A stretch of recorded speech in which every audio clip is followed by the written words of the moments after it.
You know, it's not every day I hand my beautiful daughter over to show business. Look, Mom, we talked about this. Show business is not going to change me. Welcome to MsMojo, and today we're looking at the most shocking revelations from Demi Lovato's documentary, Child Star. Nobody really knew how to stop the machine. The train just kept moving. How cable changed the industry. Child stars have existed since the golden age of Hollywood, with a lot of the same issues persisting nearly a century later. There have also been several turning points in the history of child stardom, most notably cable's introduction. So Nickelodeon does some of the first ever focus groups for children. It's really the first time where they're sitting down with the kids and saying, what do you want us to show? The biggest thing that they realize is that kids want to see themselves. While countless kids had worked in film and TV up to that point, they were usually relegated to smaller supporting roles. Child star icons like Macaulay Culkin were a rarity. That all changed with networks like Nickelodeon and Disney Channel, which popularized shows featuring kid ensembles. From the 80s onward, there was a big ideological shift, and there were more and more kids on television. While this created more opportunities for young talent, it also inevitably intensified the issues that child stars regularly face. Suddenly, generations of kids were growing up in the spotlight, falling into similar traps. Fame also has addictive properties similar to substances. Fame can shorten life expectancy. Numerous former child stars have had their lives cut short, from golden age actors like Judy Garland and Bobby Driscoll to more modern talent like Lee Thomas Young and Aaron Carter. This isn't a coincidence. I dealt with depression. Yeah. I dealt with all these things, and I also had an eating disorder and was binge drinking on the weekend. Be it due to self-inflicted harm, an accidental overdose, or years of trauma, these tragic endings are often rooted in fame. According to former Disney star Allison Stoner, people who aren't famous are likely to live longer than someone in the limelight. There's actually research there that shows people who experience fame have an average lifespan that's 14 years younger than non-famous people due to the rate of mental health struggles. This statistic doesn't just apply to people who became celebrities at a young age. That said, Stoner questioned why we would want to expose kids to fame, comparing it to a drug that alters how their minds and bodies develop. So if that's the case, why are we hooking a child to a drug that's fundamentally altering their brain chemistry and future development? Branding child stars. Turning child stars into brands arguably goes all the way back to Jackie Coogan and especially Shirley Temple. With entire networks now dedicated to child actors, they've become enormous earners for conglomerates. CEO of the company in 2010 told me that there was no more important component than Nickelodeon. It was the cash cow. It was what drove the entire company. Nickelodeon came to be Viacom's most valuable component, while Hannah Montana alone was a billion-dollar IP for Disney. JoJo Siwa's face was plastered on a plethora of merchandise, from dolls to bath bombs. According to Siwa, Nickelodeon owned virtually everything other than her social media. We were very smart to be able to keep that separate, but if I had like a brand deal, I had to get it approved by Nickelodeon. So that was always, but they own everything. While Siwa at least got to be herself on camera, Demi Lovato struggled to separate herself from her brand. When a person is treated like a commodity, they can be drained of their individuality. In addition to marketing celebrities to consumers, corporations sell the idea of being famous. Your image becomes merchandised. You're in Target aisle. They send you to the theme parks to stand on the top of a parade. Allison Stoner's body image struggles. During the production of the first Camp Rock movie, Alyson Stoner noticed that Demi Lovato was, quote, purging in the bathroom. And you picked up on it because your spidey senses were already in tune with those behaviors. And you followed me in and you talked to me. At first, Lovato panicked that her secret was out. Stoner was there to support Lovato, though, understanding what their co-star was going through. Both realized that they weren't alone, with their many insecurities being universal to child stars. You see yourself and you're like, oh my gosh, this is amazing.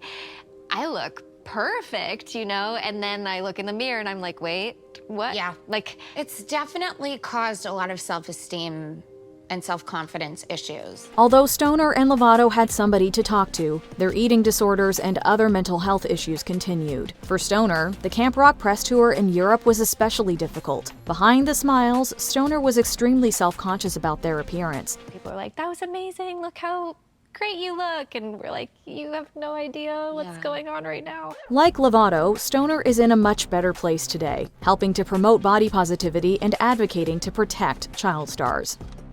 Christina Ricci's father was a failed cult leader. Entering the industry at a young age, Christina Ricci found more stability on set than at home. While Ricci described herself as a troubled kid, her father was the main source of chaos. Ricci revealed that her father tried and failed to run a cult. Performing offered an escape from her father's physical violence and constant narcissism. I knew nothing totally insane was about to happen. Right. You know, nobody was gonna like get really mad and pretend they were gonna drive the car into a wall.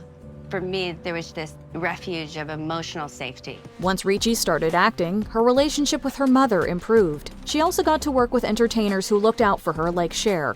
They were great talents, but they were also very strong and had boundaries and had rules about how they were treated. And that's one thing I definitely got from her. Her experiences as a child star weren't all positive. Ricci could feel isolated at school and eventually fell into substance use as a teenager. Despite these challenges, Ricci has matured into a successful adult actress and well-adjusted person.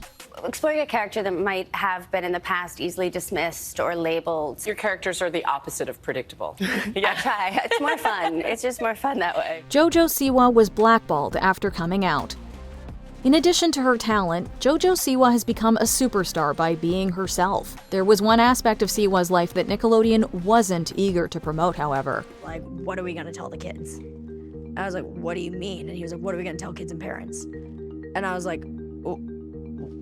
Again, like, what do you mean? Siwa avoided giving a definitive answer when asked about her sexuality. After singing Born This Way on TikTok, though, Siwa essentially came out as LGBTQIA+ to the public. And I was like, I think I want to put this on my real story because it was on my close friends. She's like, okay, do it. Boop. That was it. Fell asleep, woke up the next morning and was like, oh my God! While Siwa's social media feed flooded with support, Nickelodeon was concerned with how retailers would respond, asking the star to assure them that she wasn't, quote, going crazy. Siwa acted professionally, but everything immediately changed. The way they communicated with me changed, the way they worked with me changed, the way they developed my work changed, everything changed. Most notably, Siwa wasn't invited to that year's Kids' Choice Awards.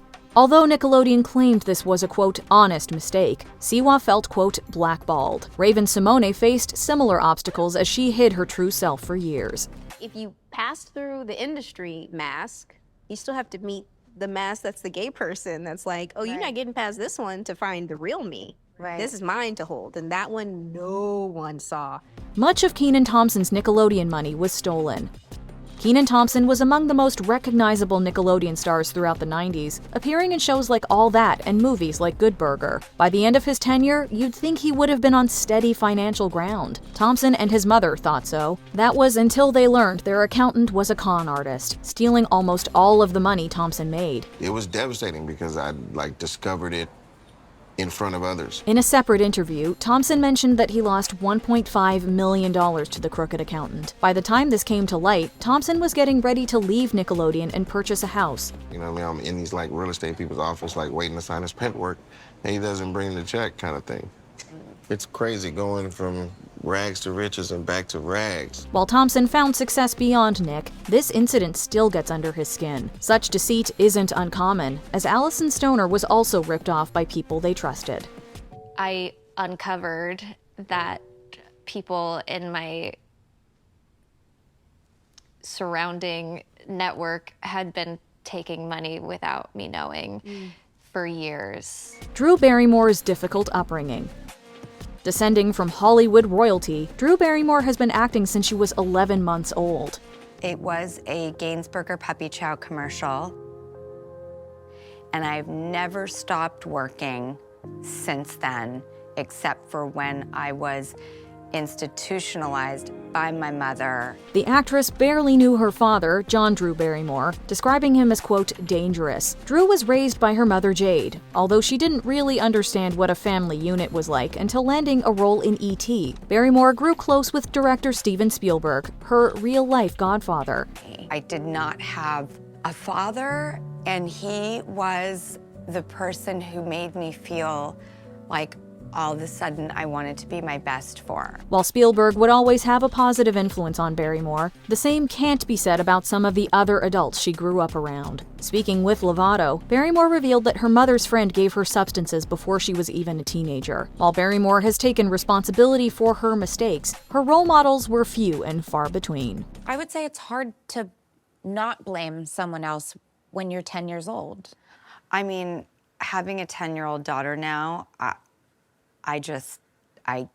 it's unfathomable. Demi Lovato's personal struggles. Lovato was surrounded by cruel classmates who signed a petition encouraging her to commit self-harm. When Lovato landed her first Disney gigs, she hoped these negative feelings would stay behind in Texas. Even after becoming a big star, Lovato still faced rejection and insecurities. Obviously, my ego was hurt.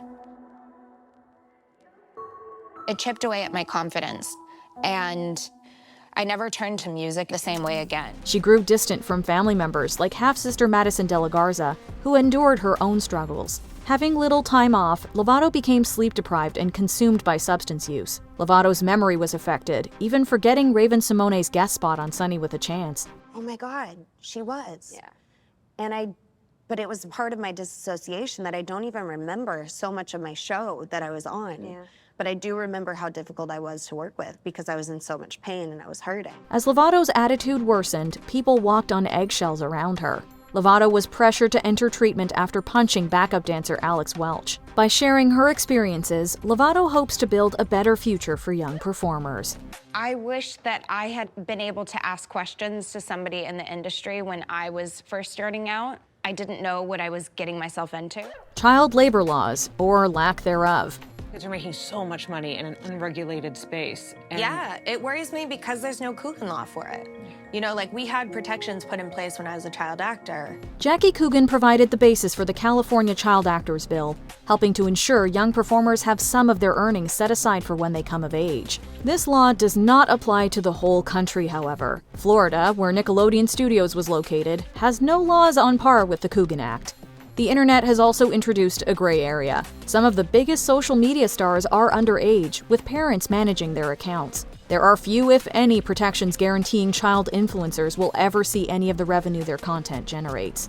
To hear that these kids are making tens of millions of dollars and there's no Coogan account for that, it just scares me because I'm like, who's controlling that money?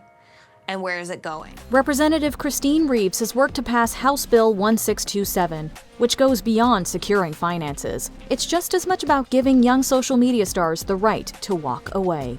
The bill also focuses on ensuring that the kids have the opportunity to go to these platforms and to request that their likeness be taken down, to be able to kind of take that power back. What was your biggest takeaway from Child Star? Let us know in the comments. There wasn't any guidance, and there definitely is not a manual on how to navigate this industry at such a young age.